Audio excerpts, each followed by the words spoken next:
Hey everyone, tonight we're diving into the story of the Washerwoman of Wyrm's Bridge. But before you settle in, take a second to hit that like button and subscribe only if you truly enjoy this kind of content. I'd love to know where you're watching from and what time it is for you, so drop that in the comments. It's always amazing seeing people from all over the world tuning in. Now, dim the lights, maybe switch on a fan for that cozy background, and let's drift into tonight's story together. Our story this evening begins in the old village of Eldmere. There is a bridge, stone-laid, moss-covered, low to the water, arched just enough for boats to dock beneath. It has no name on any map, but to the villagers it has always been called Wyrm's Bridge.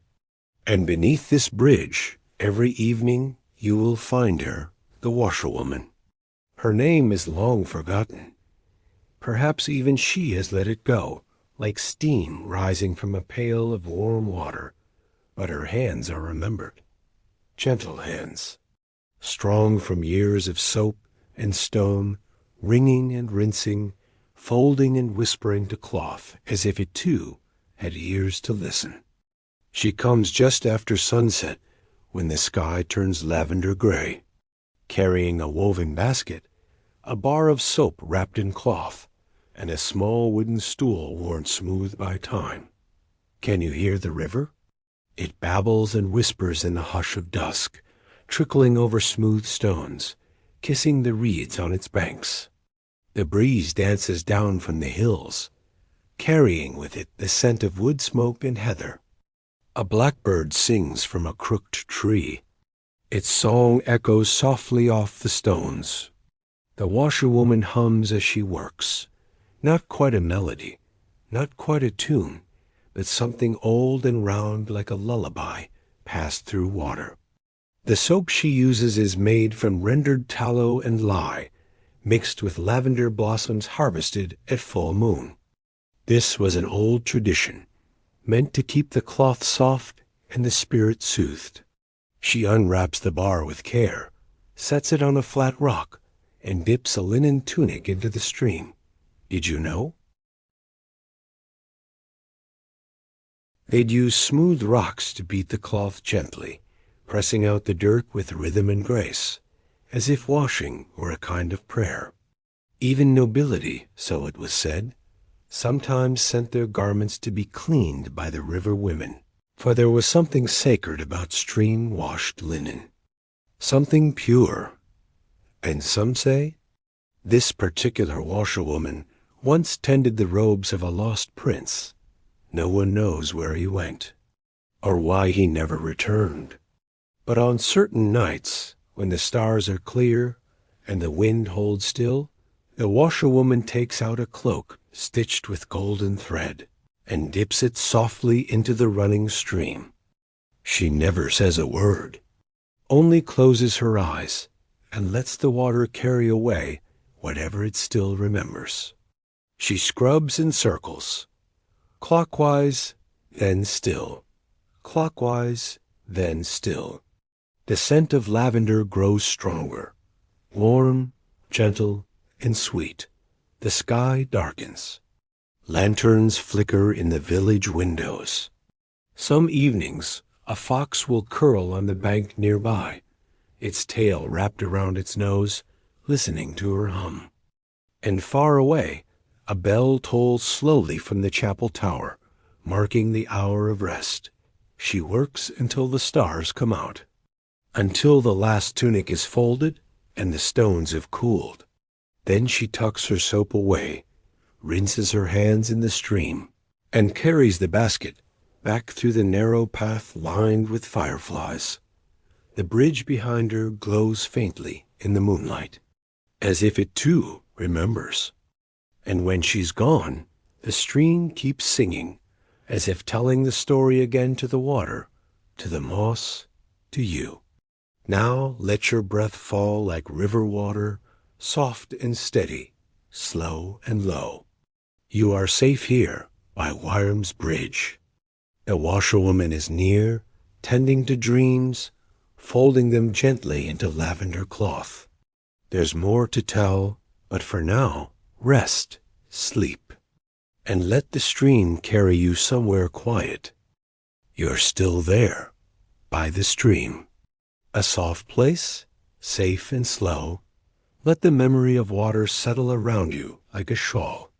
The sun has slipped behind the hills, but the world still glows with quiet breath.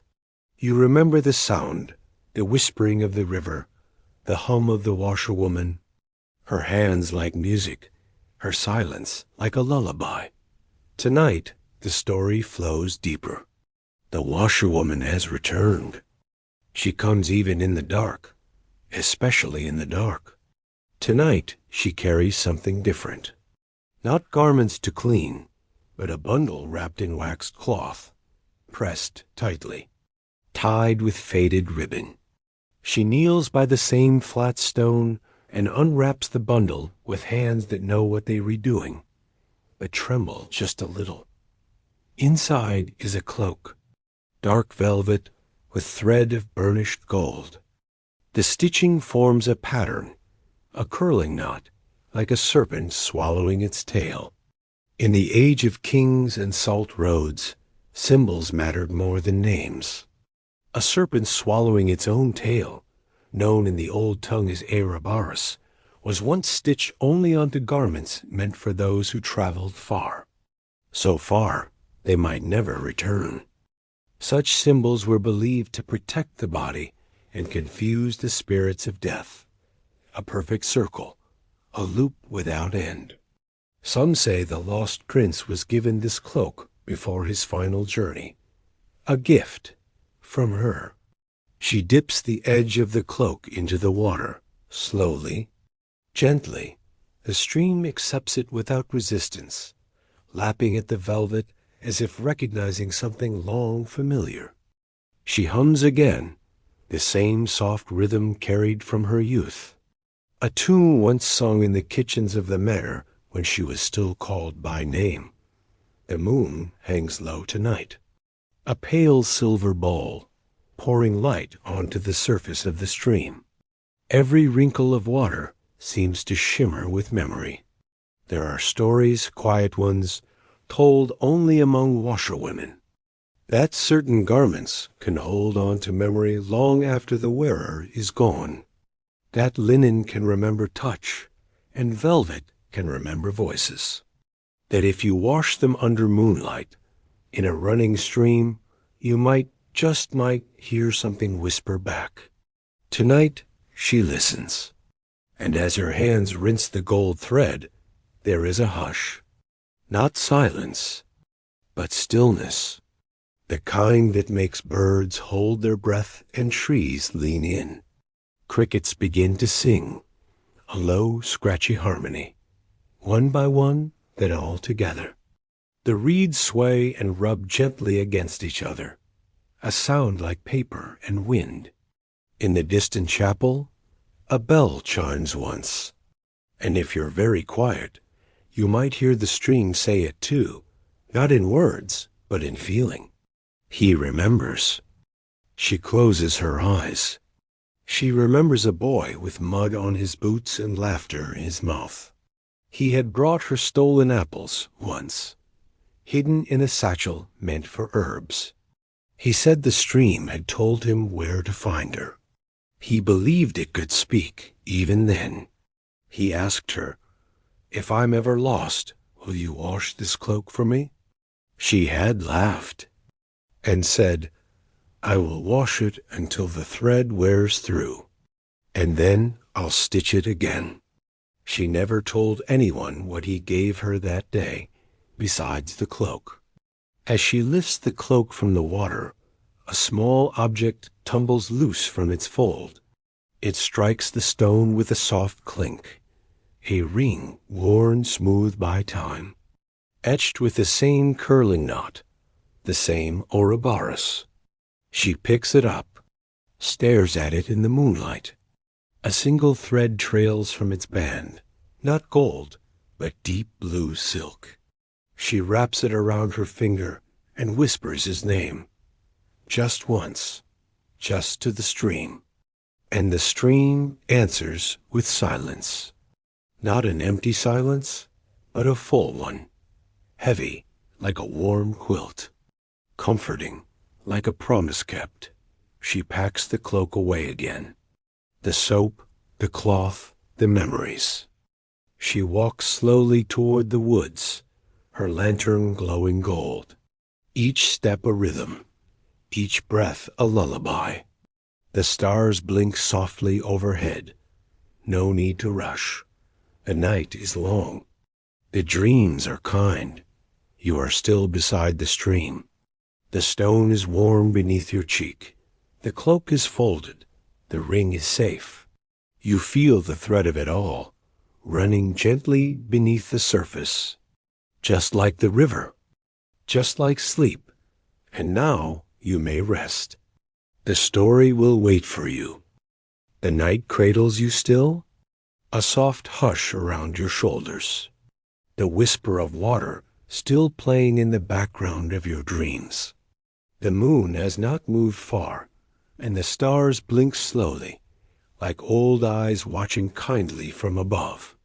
The washerwoman is walking now, her basket in one arm, her lantern swinging in the other, casting golden circles that rise and fall like breath. Let's follow her quietly. There's a path ahead, narrow, overgrown, and almost hidden, but she knows it by heart. This is the old path, the one that bends behind the chapel hill, where the trees lean close enough to murmur to each other. Her feet know every stone, every root that reaches like a sleepy hand across the way. It's said that in the elder days, this path was used by monks who carried bread and honey to the poor beyond the ridge. The cobbles are mostly gone now, but the ground still remembers. And so do the birds. Even they quiet down when she passes. You hear the dry whisper of leaves, the hush of moss underfoot. A low owl calls once, a single note like a flute left on a windowsill. The air is cooler here. It smells of mint and ironwood, with a hint of candle wax and ash clinging to her shawl. Fireflies blink in slow patterns, drifting just above the underbrush, like tiny lamps held aloft by unseen hands. She stops once to breathe. Can you breathe with her? In the older times, these woods were called liminal ground. Not quite land, not quite spirit. Travelers walked it in silence, not out of fear, but out of reverence. Some monks, known as anchorites, built tiny stone cells in places like this, not to hide, but to listen, to the world, to God, to themselves. It's said they could hear the trees growing, if they listened long enough. Tonight, the washerwoman walks as they once did, with quiet feet and a steady heart. She reaches a hollow. You wouldn't notice it at first, just a dip in the land, surrounded by beech trees that form a soft circle overhead. But when she lifts her lantern, you see it, a low stone wall, crumbled in parts, laced with ivy. Within it, a small well, sealed with a wooden lid, marked with tiny carvings. She kneels. This is the place where she keeps what's been forgotten. She opens the lid. It doesn't creak. It sighs. Inside, there is no water. Only silk bundles wrapped in waxed cloth, tied with faded ribbons. Each one holds something once held dear. A torn ribbon, a piece of lace, a button made of horn, a wax seal from a letter never delivered. This is where she places the ring. She wraps it again with the blue silk thread and sets it gently among the others. Then she closes the lid, not with sadness, but with care. Because in Eldmere, forgetting doesn't mean losing. It means something has been tucked away for safekeeping. In many old villages, There were those who remembered on behalf of others. Women who kept songs, men who kept tools, children who memorized recipes from hands no longer cooking. And then there were memory keepers, quiet ones, like her, who tucked stories into corners of stone so they wouldn't vanish. You might never notice them, but they walk beside you, in shawls that smell of lavender, with hands worn soft by the rhythm of remembering. She stands now. The lantern casts one last glow over the ivy-covered stones. The trees remain still, as if holding their breath. A breeze lifts, carrying with it the scent of time and moonlit earth. And the washerwoman walks back the way she came. Not hurried, not slow, just steady. Because the night is not over. There is more to be done. But you may rest. Let your thoughts curl like ivy around old stones. Let your breath follow the rhythm of her footsteps fading away. Let sleep find you, as gentle as moss underfoot. The story will wait. It always does. The sky is turning pale now, not quite light, but no longer night. A soft silver mist hangs low across the meadows, touching the tops of haystacks and curling gently around the chapel walls.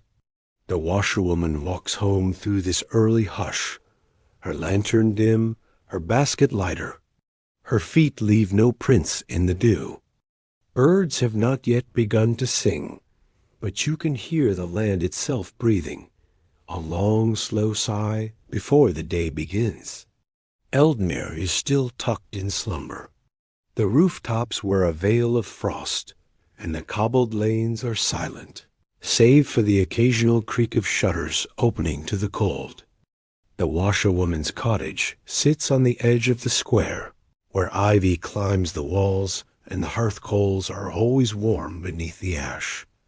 She steps inside, closes the door behind her with a hush, and for now we leave her to rest, because someone else has woken early today. Just across the square, a boy with a sleepy yawn and tangled hair slips out the door of the baker's house. His name is Tom, no older than 10, with flour on his cuffs and a wooden whistle dangling from a cord around his neck. He's been told to fetch eggs, but he's not in a hurry. Instead, he stops in the center of the square, beneath the old iron bell that only rings for feast days. And he waits. Tom believes something most children in Eldmere believe, that if you wait before the first bell, and wait beneath the old iron arch, you might glimpse a piece of the old world slipping back into view. A fox carrying a scroll, a knight with no horse, a saint with golden shoes, or maybe the washerwoman returning from the woods with something new in her basket. This morning, Tom sees it. Just before she turns the corner toward her cottage door, the washerwoman pauses. She doesn't look his way. She rarely does. But she sets something small on the low stone bench at the center of the square, then disappears through the mist. Tom waits, counts to 12, then walks over. There on the bench, wrapped in a square of lavender cloth, is a small carved token, round like a coin, but wooden, etched with a knot-like pattern, a serpent in a circle, tail and mouth. He knows the shape. Gets whispered in every story told at the harvest fair. In olden times, villages often passed down carved tokens from one generation to the next, sometimes made of bone, sometimes wood, sometimes pressed clay. They were not always magical, but always meaningful, a symbol of trade, or a blessing, or a reminder of something almost forgotten. Tom clutches the token and holds it to his ear, not to hear sound, but to feel the memory inside it. As the sun climbs slowly above the eastern hill, the village awakens. Chickens cluck. The baker's fire crackles. A cart creaks over the cobbles, bringing winter apples from the orchard gate. Tom's mother calls for him, and he tucks the token into his pocket as if it were a secret only he could carry. But he'll tell someone. He always does. At the well, or behind the smith's forge, where the other children gather to trade truths and dreams. By noon, 3 other children have heard of the token. By dusk, someone says it glowed in the mist. By week's end, they're saying the washerwoman once worked for the queen herself, and the cloak she washes belongs to a knight lost beneath the hill. The truth? The washerwoman says nothing. She keeps washing, keeps folding, keeps humming. But if you listen closely when the market square grows quiet, you might just hear the stories settle like snow over rooftops. Gentle, soft, and warm. Now rest again. The fire is lit, the bread is warm, and the village is calm. Let your thoughts drift like mist above the cobblestones. Let your breath move like morning light over a sleeping square. You are safe here in Eldmere. The washerwoman is near, and the token is past. The story continues. The village sleeps again. The hush has returned, like a woolen cloak drawn gently over rooftops. But in the hush, a boy stirs. Tom, still carrying the token, still dreaming of serpents and cloaks and the washerwoman's secret path. Some stories ripple outward, like water after a pebble's drop, and some draw you inward. Tonight, the story draws Tom toward the woods. It is not yet midnight, but the moon is high, and the trees are silver lit. Tom walks with bare feet, careful not to snap twigs beneath him. The token hangs around his neck now. He's tied it with a string of bread twine. He follows the trail the washerwoman walked, past the chapel, past the iron bell, past the place where stories become a little quieter, a little stranger. In many medieval towns, children knew paths that grown-ups pretended not to see. Paths between hedges, under barns, through narrow breaks in walls. They were believed to lead to secret shrines, wild herb gardens, and even the footprints of saints. Tom walks such a path now, one only children and foxes follow. It's narrow, threaded with ferns, and it leads to a place long spoken of, but rarely found. It stands taller than the rest. A great oak, broad and bowed, its bark furrowed like folded cloth. Some call it the listening tree.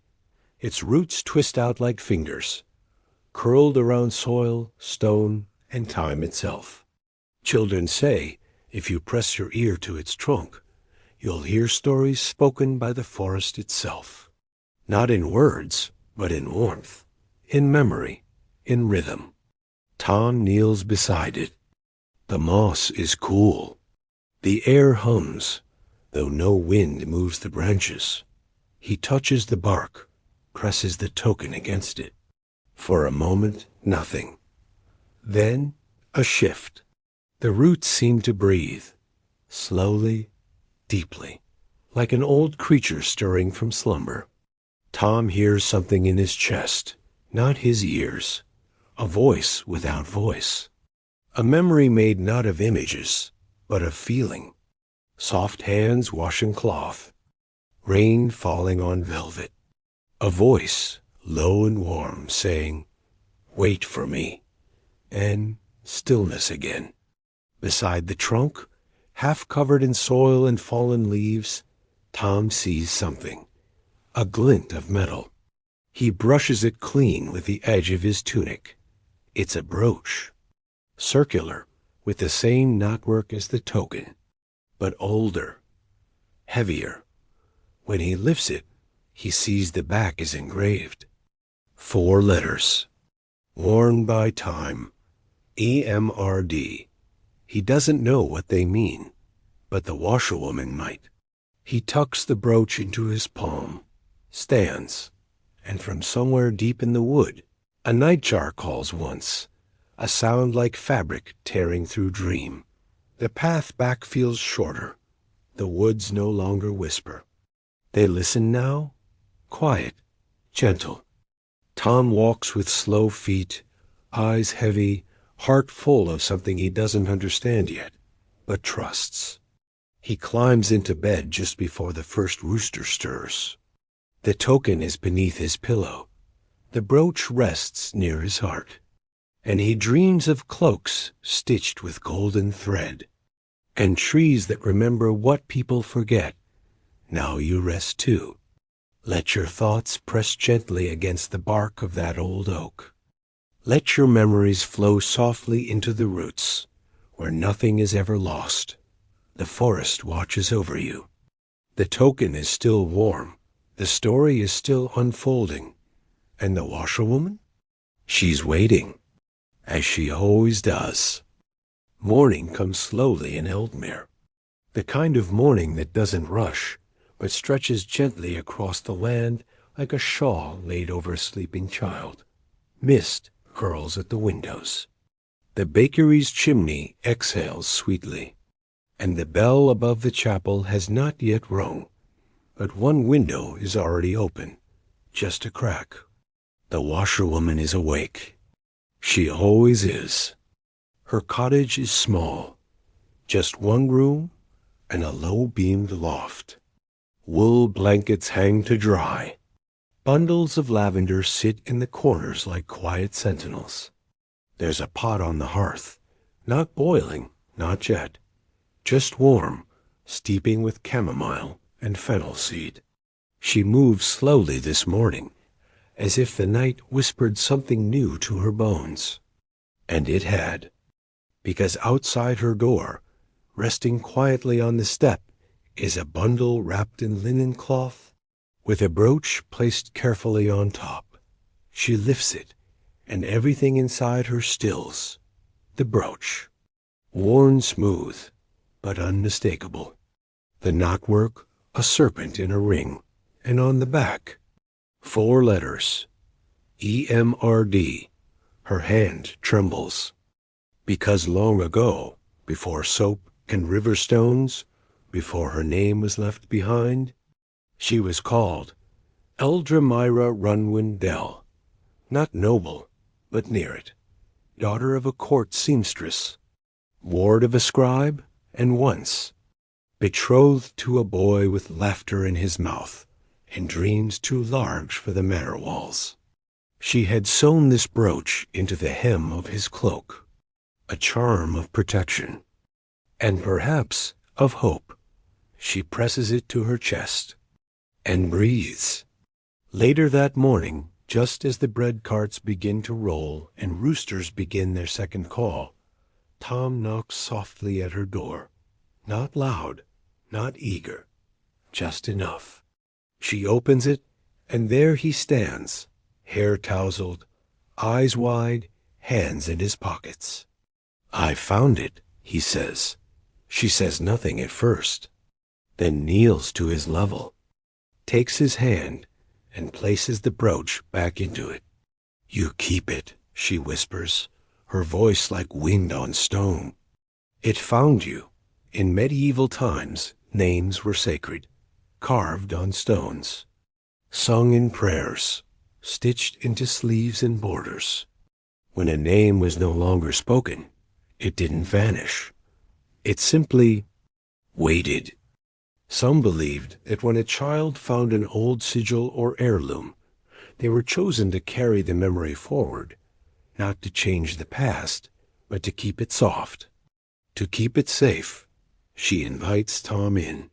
He sits on a low stool beside the hearth, cupping a warm mug of herbal tea in both hands. She doesn't speak much, but she hums, and he listens. Then, softly he asks, "Was it yours?"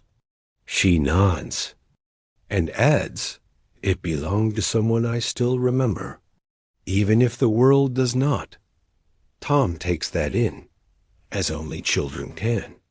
Then he says, "I'll remember too." She smiles. The kind of smile that folds years like linen. The kind of smile that's part joy, part ache, part letting go. She reaches behind the hearth, pulls out a cloth bundle dusty but cared for. Within it, a fragment of blue silk, a single gold stitch, and a note written in a hand only she and one other ever knew. It says, "Wait for me, where the river bends, where silence knows your name. Now the river runs gently again. The wind has quieted. The token rests. The brooch is safe. And the name has been spoken. You are part of it now." As the washerwoman hums and the boy sips warm tea by the fire, the story folds inward like petals at dusk. And so may your thoughts, your breath, your heart fold softly, warmly, quietly. The name beneath the ivy has been found. And you may rest. The morning is draped in soft fog again, as if the village itself were being cradled in memory. The chapel bell hasn't rung yet, not for prayer, not for morning, not for anything but the quiet hours. The birds wait too, hushed, still, and Tom, with the brooch tied safely beneath his shirt, feels something tugging inside him, not a voice, but a pull, as if the story still wants to speak. The chapel is older than most remember. Its stone walls are cool to the touch. The windows, narrow and arched, hold colored glass that casts pale rainbows onto the warm wooden pews. But Tom isn't here for prayer today. He's come to see Brother Caldus, the librarian. Brother Caldus is thin, with hands that always smell of ink and eyes that never seem surprised.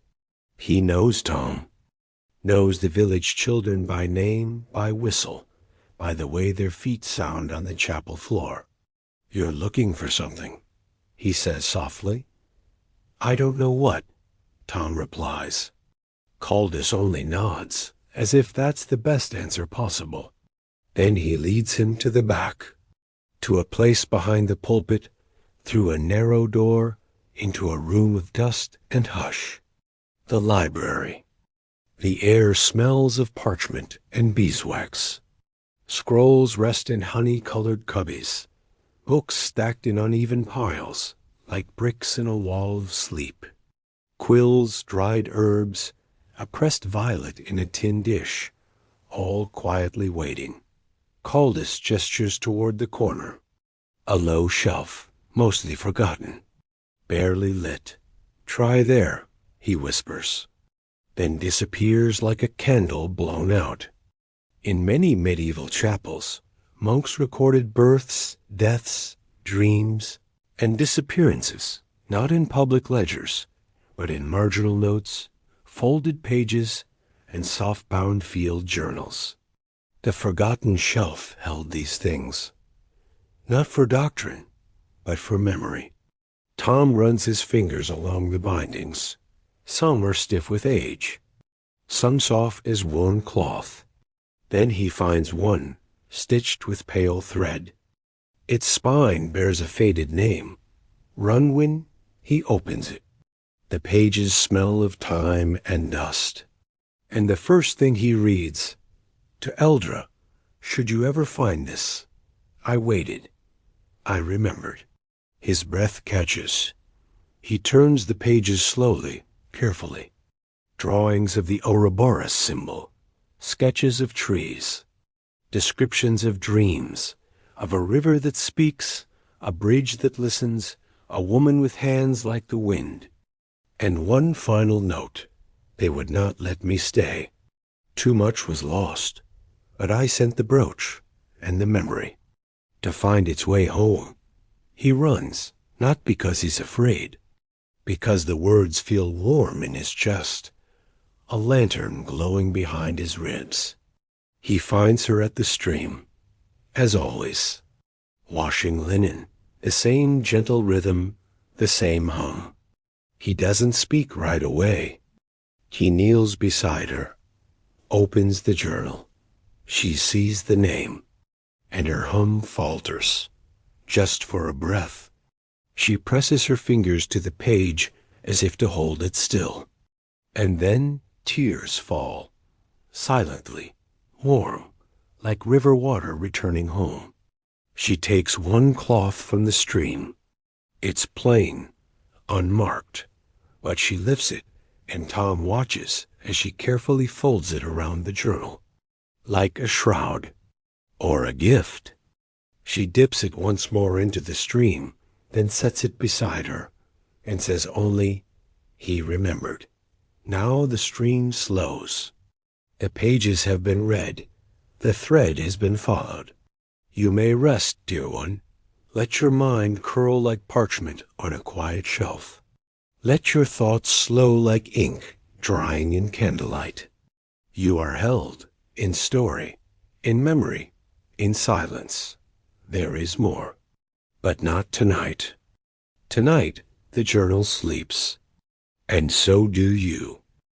Evening comes soft and slow.